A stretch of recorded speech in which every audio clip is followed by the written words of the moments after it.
Hello friends, welcome to Achieve Abundant Academy. So in the last lecture we have seen the basics of the motion in two dimension. So that is introduction on the motion in the two dimension. Okay. Also we have discussed about the stream function or the current function. So first we will revise that stream function or current function. Then after that we will move on to the physical interpretation of this stream function or the current function. Okay, right? So let's start. तो देखो हमने क्या देखा था u and v with a velocity in two dimension. तो उससे differential equation of stream line क्या होता है हमारा dx upon u is equal to dy upon v. तो वहां से क्या हो जाएगा v dx minus u dy is equal to 0. ये आ गया ना इक्वेशन. और यहाँ से हमारा कंटिन्यूटी क्या इक्वेशन क्या होता है del u upon del x plus del v upon del y is equal to 0. तो वहां से del v upon del y की वैल्यू क्या आ जाएगी माइनस यू है. तो इसको हम लोग हमारा जो एग्जैक्ट डिफरेंशियल इक्वेशन का फॉर्मूला क्या होता है del M upon del Y is equal to del N upon del x. ये किसके किसके केस में होता है M D x plus N D y के केस में, है ना.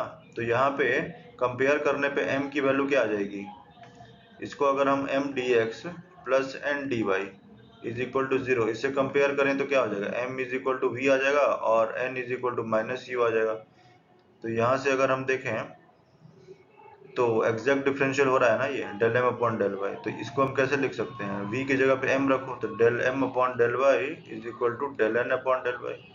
बिकॉज m की वैल्यू हमारा क्या है v और n की वैल्यू माइनस यू. क्लियर हो रहा है. Thus we have this one. और डी साई को हम क्या लिख सकते हैं del psi upon del x into D x del psi upon del Y into D y. तो ये आ गया हमारे पास. ठीक है. तो यहाँ से क्या बोल देंगे u is equal to del psi upon del y. by definition psi is called a stream function. ठीक है.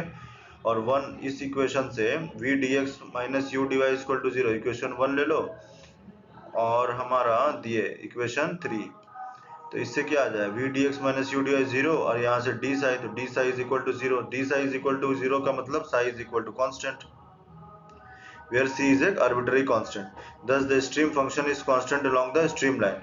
Clearly the current function exists by virtue of the equation of continuity. तो हमने equation of continuity का use किया और incompressibility of the fluid. देखो जो हमारा equation of continuity होता है ना del dot rho q होता है rho q. ठीक है. और ये जो equation आता है del rho और इसको q बाहर ले लेते हैं q del rho q dot del rho q dot del rho plus rho del dot q is equal to 0. ये इक्वेशन ऑफ कंटिन्यूटी था. तो और हमारा मोशन इनकम्प्रेसिबल है तो ये 0 हो जाता है. तो इससे हमारा आता है del dot q is equal to 0. तो इनकम्प्रेसिबिलिटी का भी यूज किया हमने और इसका इक्वेशन ऑफ कंटिन्यूटी भी यूज किया. तो current function exist by the virtue of equation of continuity. अगर करंट फंक्शन एग्जिस्ट तभी करेगा जब इक्वेशन ऑफ कंटिन्यूटी सेटिस्फाई हो रहा है और मोशन इनकम्प्रेसिबल है. ठीक है. Hence the current function exists in all types of the two dimensional whether rotational or irrotational. ये भी हमने देखा था. तो जो हमारा जो स्ट्रीम जो वेलोसिटी पोटेंशियल होता है वेलोसिटी पोटेंशियल साई ये सिर्फ इरोटेशनल मोशन के केस में होता है इरोटेशनल मोशन. ठीक है. और जो हमारा साई एग्जिस्ट करता है वो सिर्फ हमारा ये रोटेशनल में भी कर सकता है और इरोटेशनल में भी करेगा. ठीक है. So psi exist in two dimension in all types of two dimension motion. और ये जो साई जो हमारा होता है सिर्फ 2D में होता है ना. और जो वेलोसिटी पोटेंशियल होता है 2D में भी हो सकता है 3D में भी हो सकता है. Hence the current function exist in all types of two dimensional motion whether rotational और rotational. As simple as that. चलो आगे देखते हैं. देखो physical significance of the stream function. इसको समझने के लिए क्या होगा देखो हमें क्या करना होगा. First we will draw the diagram. ठीक है. सपोज ये पॉइंट L है और ये पॉइंट है. तो L पॉइंट पे हमारा स्ट्रीम फंक्शन psi1 है और M पे psi2 है. ठीक है. अब सपोज करो एक टेंजेंट ड्रॉ करो यहाँ पे. तो इस पॉइंट पे सपोज करो ये पॉइंट P है. ठीक है. और यहाँ तक हमारा जो आर्क है वो S है और यहाँ पे डेल S है. ठीक है. और इस पॉइंट पे velocity in x direction is u और y डायरेक्शन में v. और वेलोसिटी अलोंग नॉर्मल डायरेक्शन क्या होगा वेलोसिटी pn. ठीक है. सपोज द पॉइंट तो velocity at point P along pn क्या हो जाएगा देखो यहाँ से. तो ये v है और ये हमारा एंगल थीटा है. तो ये थीटा 90 माइनस थीटा तो ये थीटा. तो ये क्या हो जाएगा v cos थीटा. ये u है तो यहाँ पे क्या हो जाएगा u sin थीटा, है ना. तो is equal to v cos theta minus u sin theta. ठीक है. और ये इसको ले लो यहाँ पे पी एन, ये Q. So flow across, sorry flux across, flux use करेंगे, फ्लक्स अक्रॉस डेल एस, ये क्या हो जाएगा v cos theta minus u sin theta del S,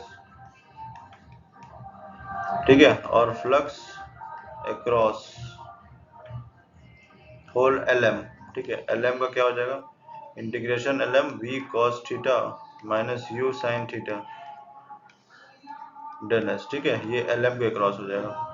और बाई कैलकुलस क्या होगा, कैलकुलस से क्या होगा, जैसे मान लो ये ट्राइंगल है तो ये ds हो गया, ये थीटा हो गया, और ये हो गया dy और ये dx। तो यहाँ से क्या आ जाएगा cos थीटा की वैल्यू v इंटू v को और u को भी रिप्लेस करेंगे। देखो v की वैल्यू क्या होती है हमारे स्ट्रीम फंक्शन के केस में बाय डेफिनेशन, तो del psi upon del x into cos theta की वैल्यू क्या आएगी, cos थीटा की dx अपॉन ds, तो dx upon dx upon del ds, ठीक है, माइनस u की वैल्यू हो जाएगी minus del psi upon del x into sine theta, मतलब del Y upon del x into del S, ठीक है। तो ये कैंसिल हो जाएगा और यहाँ से क्या आ जाएगा is equal to flow across L M, ठीक है। तो यहाँ से आ जाएगा तुम्हारे पास flow across L M is equal to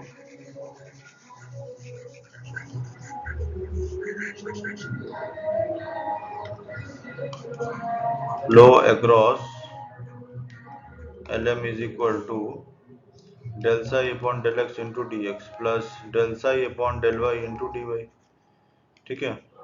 ये फ्लो अक्रॉस एल एम हो गया is equal to D psi, ठीक है, एल एम। और एल एम को इसको चेंज कर दो साई वन से साई टू, है ना। तो एल एम कहाँ से कहाँ तक है, साई वन से साई टू तक, तो साई वन और psi two is equal to psi two minus psi one. इसका फिजिकल इंटरप्रिटेशन क्या हो गया, the difference of its values from 2 points represents a flow across any line joining these 2 points, ठीक है। तो साई टू माइनस, तो flux flow across L M लिया हमने यहां से यहां तक, समझ में आ रहा है, ठीक है। तो फ्लक्स हमने लिया, यहाँ फ्लो नहीं है फ्लक्स है,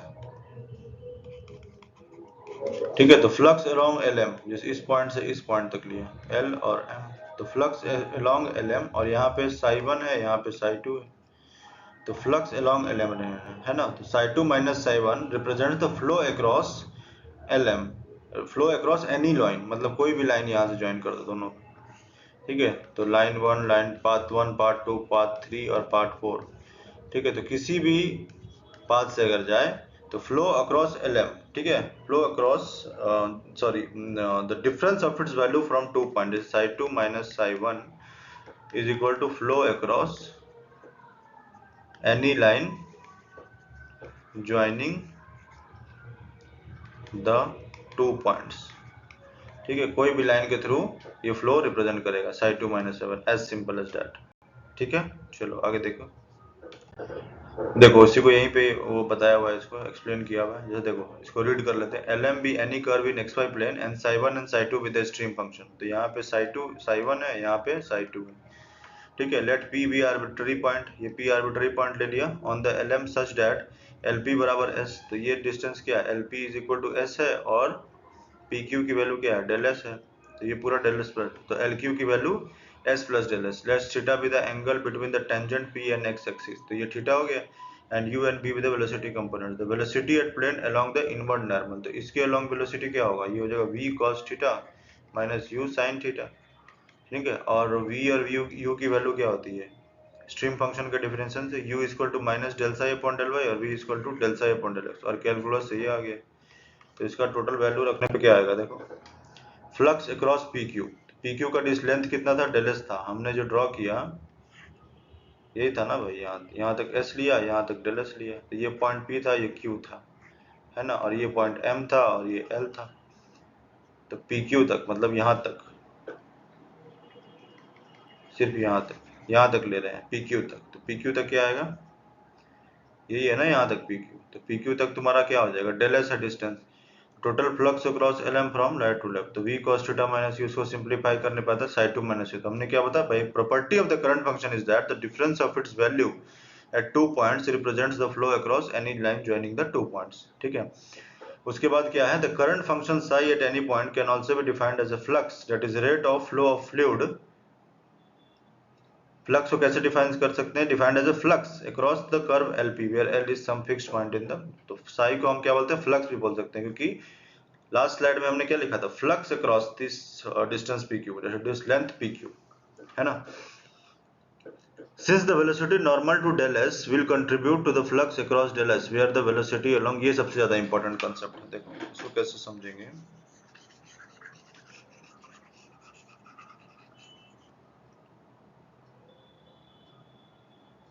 जैसे मान लो कि तुम्हारा ये लेंथ डेल एस है ना, तो इसके परपेंडिकुलर वेलोसिटी है, वही सिर्फ कंट्रीब्यूट करेगा फ्लक्स अक्रॉस डेल एस। जैसे मान लो टोटल लेंथ डेल एस है, ठीक है, तो इसके परपेंडिकुलर वेलोसिटी क्यू आर है, ठीक है। So the velocity normal to del s will contribute to the flux across del S. तो इसको कैसे लिख सकते हैं, क्यू आर की वैल्यू हो जाएगी del psi upon del s. समझ में आ रहा है, q r will only contribute to the flux across del s, as simple as that. तो डेल एस के अलॉन्ग जो फ्लक्स होगा वो किस पे डिपेंडेंट होगा, velocity perpendicular to del s. समझ में आ रहा है, तो यही कंसेप्ट है यहाँ पे। देखो तो flux across del s, flux across del s equal to del S into normal velocity. तो फ्लक्स अक्रॉस डेल एस क्या हो जाएगा, साई, ये यहाँ पे मान लो साई है और ये डेल साई है, तो ये हो जाएगा साई प्लस डेल साई, और यहाँ पे साई, तो psi plus del psi minus psi, तो ये होगा डेल साई। तो del S into velocity from right to del S, तो velocity from right to left क्या हो जाएगा, del psi upon del S. Clear हो रहा है, तो नॉर्मल वेलोसिटी क्यू आर की वैल्यू हो जाएगा del psi upon del S, क्योंकि तुम्हारा क्या होता है, flux across del S is equal to del S into normal velocity, normal velocity, है ना। तो flux d psi is equal to del S into normal velocity Q r, तो Q R की वैल्यू क्या हो जाएगी, del psi upon del S. ठीक है, चलो आगे देखो। देखो इसमें क्या है, the velocity component in terms of psi in planar polar motion r theta can be obtained by using the method outlined in remark 2, let qr and q theta be the velocity components in the direction of r and theta। देखो अब हमें q theta निकालना है, ठीक है, तो हमारा q theta का डायरेक्शन ये है ना, तो फ्लक्स अक्रॉस कौन सा, इसके परपेंडिकुलर लेना होगा, है ना। तो q थीटा कैसे निकालेंगे, q थीटा, और ये इस डायरेक्शन में क्या होगा, ये चेंज तो होगा, डेल आर होगा, तो डेल आर का कंपोनेंट आ जाएगा, तो q theta del psi upon del r. और मान लो क्यू आर निकालना है, तो इसके परपेंडिकुलर फ्लक्स लेना होगा, तो Q r is equal to del psi upon, तो इस मोशन में मूवमेंट क्या होगा, ये थीटा है तो आर, ये डेल डेल थीटा हो गया, तो ये हो गया आर डी थीटा, तो ये हो जाएगा Q R equal to del psi upon R del theta. समझ में आ रहा, तो Q R del psi upon R del theta और Q theta equal to del psi upon del R. तो ये आर डेल थीटा जो है ना, this is perpendicular to Q R. अब डेल आर क्या है, perpendicular to Q theta, as simple as that. ठीक है, तो उसके परपेंडिकुलर डायरेक्शन में हमेशा लेना, that is velocity perpendicular to that portion, that is velocity perpendicular to that arc length will contribute to the flux across that particular arc length। ठीक है, तो उस आर्क के परपेंडिकुलर जो वेलोसिटी होगा, है ना, that will contribute to the flux across that arc, as simple as that। ठीक है, तो फिर से बता देता हूँ, देखो हमें क्यू आर और क्यू थीटा निकालना है, ठीक है, तो कैसे करेंगे, देखो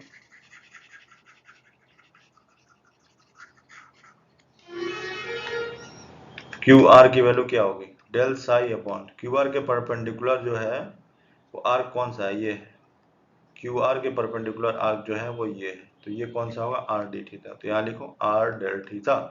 अब क्यू थीटा निकालना है, तो क्यू थीटा निकालना है, तो इसके परपेंडिकुलर जो आर्क होगा वो ये होगा, डी आर, तो del psi upon del r. ठीक है, ये वेलोसिटी कंपोनेंट्स हो गया। ठीक है, चलो आगे देखो। ठीक है, इसमें क्या दिया हुआ है, some aspects of the elementary theory of the functions of complex variable. ठीक है, तो देखो हमारा ये क्या होता है, जेड प्लेन, ये होता है हमारा डब्ल्यू प्लेन। ठीक है, तो डब्ल्यू इज इक्वल टू क्या होता है, फाइव प्लस आई साई, और ये हमारा जेड प्लेन, मतलब एक्स वाई कंपोनेंट्स होगा यहाँ पे। ठीक है, तो यहाँ पे z is equal to x plus i y, है ना, और z का फंक्शन तो w is equal to f of z। ठीक है, तो यहाँ से क्या आ जाएगा, ये कॉम्प्लेक्स पोटेंशियल, कॉम्प्लेक्स पोटेंशियल। तो एक तरह का ये हमारा डोमेन है और ये है रेंज है। ठीक है, तो चलो देखो क्या डेफिनेशन है यहाँ पे। Suppose that z is equal to x plus i y, और w क्या लिया हमने, फंक्शन ऑफ z ले लिया, तो फाई प्लस आई साई, है ना, और ऑल रियल इतना। Suppose that phi and psi and their first derivatives are everywhere continuous within the given region. ठीक है, तो पहला कंडीशन क्या होना चाहिए, जो वेलोसिटी पोटेंशियल है और स्ट्रीम फंक्शन है वो, उसका जो फर्स्ट डेरिवेटिव है कंटिन्यूअस होना चाहिए एवरी रीजन, गिवन रीजन के, मतलब जैसे ये रीजन दिया हुआ है हमारा, है ना, तो उसमें कंटिन्यूअस होना चाहिए गिवन रीजन में, मतलब उस पर्टिकुलर एक्स और वाई के टर्म्स में ये फाई और साई जो है उसका फर्स्ट डेरिवेटिव कंटिन्यूअस होना चाहिए। ठीक है, if at any point of the region specified by z, the derivative del w by del z is unique and w is said to be a analytic or differential। मतलब कि dw upon dz is equal to f dash z, ये अगर unique है, ठीक है, in the region specified in this z plane, then we can say that w is analytic or regular function, regular at that point। ठीक है, क्या लिखा है, if the derivative is unique, ये लिखा है ना, unique throughout the region, then w is said to be analytic or regular throughout the region। It can also be shown that the necessary and sufficient condition for w to be analytic are this। चलो देखो, necessary and sufficient condition, अगर function जो है वो तुम्हारा w analytic है, तो हमारा क्या होगा, कॉची रीमान इक्वेशन सेटिस्फाई होना चाहिए, that is del psi upon del x और is equal to del psi upon del Y, del phi upon del X equal to del psi upon del Y, और del phi upon del Y is equal to del psi upon del. तो ये दोनों CR equation जो है वो satisfy हुआ, और vice versa, अगर सीआर इक्वेशन सेटिस्फाई हो रहा है तो जो तुम्हारा डब्ल्यू है is analytic function. Okay, analytic function है। ठीक है, और the necessary and the function psi, phi and psi are the conjugate functions. Clear हो रहा है? So this is the basic concepts about the elementary theory of the functions of the complex variable। ठीक है, ठीक है, तो next topic है हमारा इररोटेशनल मोशन इन टू डायमेंशन। ठीक है, तो let us deal this topic with A statement. ठीक है, तो स्टेटमेंट क्या है, show that complex potential W is equal to phi plus I psi is an analytic function if phi represent velocity potential and psi represent stream function। ठीक है, तो देखो इसको करने के लिए क्या करेंगे हम, इरोटेशनल मोशन है ना, तो let us suppose that there is a irrotational motion. ठीक है, तो इरोटेशनल मोशन है, ठीक है, let us suppose the motion is irrotational. Let us suppose हमें क्या शो करना है, एनालिटिक फंक्शन, मतलब w जो है वो एनालिटिक फंक्शन है, अगर फाई जो है वो वेलोसिटी पोटेंशियल है और साई जो है वो स्ट्रीम फंक्शन है। ठीक है, तो let us suppose motion is irrotational,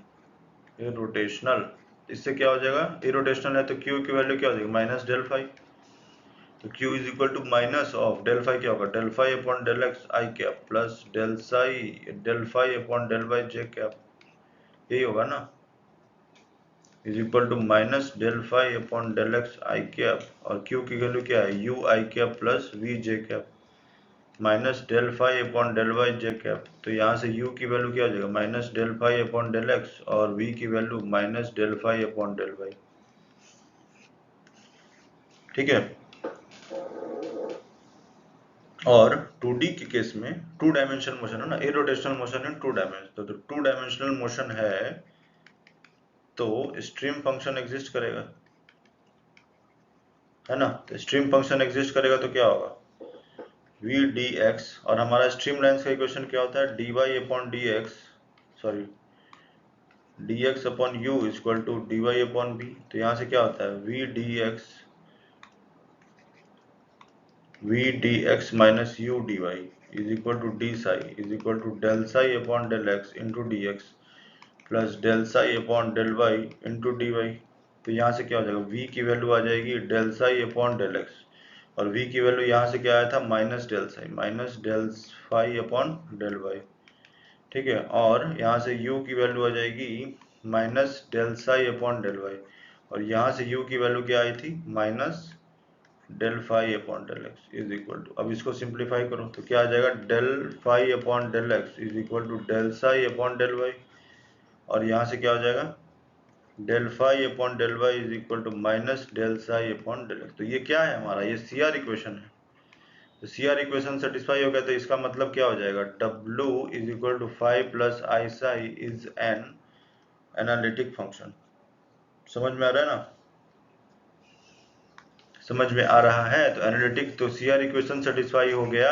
और फर्दर मोर, और यहाँ फ्लूइड पॉसिबिलिटी है क्या, बिल्कुल है, क्योंकि हमारा इक्वेशन ऑफ कंटिन्यूटी है वो सेटिस्फाई हो रहा है, और फाई और साई जो है वो कंटिन्यूअस फंक्शन है ना, कंटिन्यूअस फंक्शन है, और उसका continuous partial derivative is also there.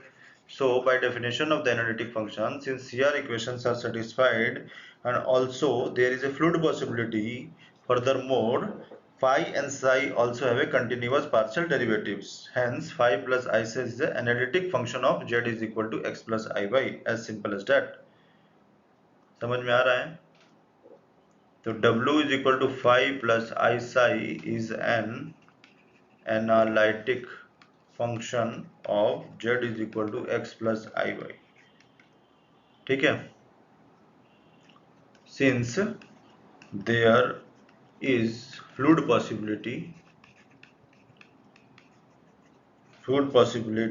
and phi and psi have continuous partial derivative। ठीक है, तो यहाँ पे हमने शो कर दिया कि वो जो है W जो है वो एनालिटिक फंक्शन है z का, because the CR equation is getting satisfied. ठीक है, आगे देखो हमारे पास क्या आ गया, जो CR इक्वेशन से क्या आया, del psi upon del x is equal to del psi upon del Y, del phi upon del X equal to del psi upon del x, और del phi upon del Y is equal to minus del psi upon del X. ठीक है, तो इसको x के respect में differentiate करो, तो del phi upon del x, del two x upon del two phi upon del x square is equal to del two psi upon del x del Y,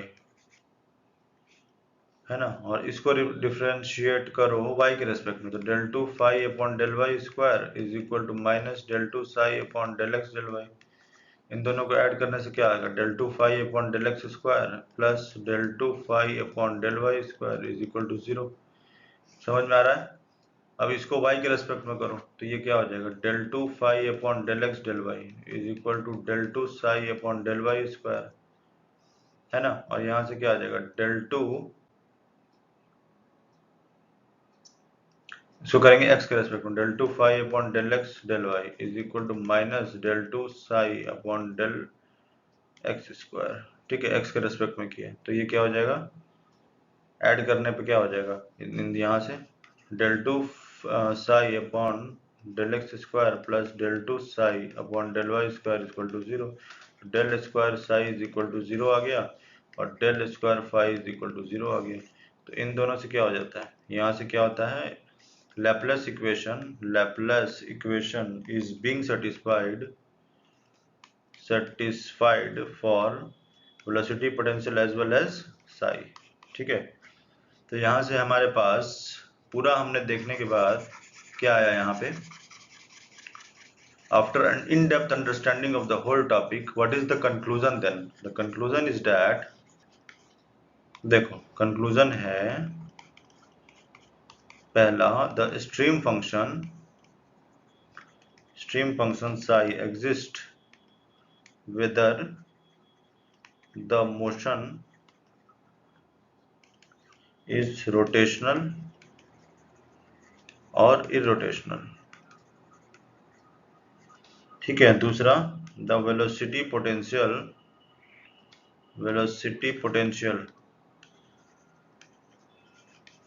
potential phi exists only when motion is irrotational। ठीक है, ये vice versa होता है, motion अगर velocity potential exist कर रहा है तो मोशन इरोटेशनल है, और मोशन अगर इरोटेशनल है तो देन वेलोसिटी पोटेंशियल एग्जिस्ट। ठीक है, तीसरा वही हो गया, इसको रिवर्स करके लिखेंगे when motion is irrotational velocity potential exist. ठीक है। चौथा phi and psi both satisfy the Laplace equation. ठीक है, डेट इज, ये मैंने करके दिखा दिया ना, del square phi equal to 0 is equal to del square psi. ठीक है, तो लैपलेस इक्वेशन भी सेटिस्फाई करेगा। ठीक है, इसके आगे का हम लोग नेक्स्ट लेक्चर में देखेंगे।